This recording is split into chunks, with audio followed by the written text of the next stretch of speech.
Welcome. In this video I'm going to show you how you can snooze an alarm on your Google Nest Mini speaker.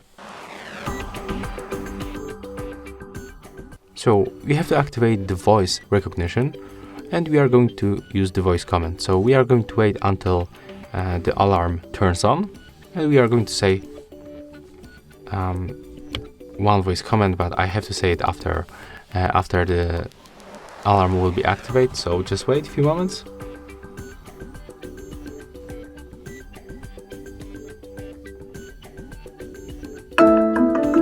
Hey Google, snooze alarm for 10 minutes. Sure, be back in 10 minutes. So as you can see and as you can hear, that's how it looks. Basically you have to say, hey Google, snooze alarm for 10 minutes. If you just ask to snooze an alarm, there aren't any going off at the moment.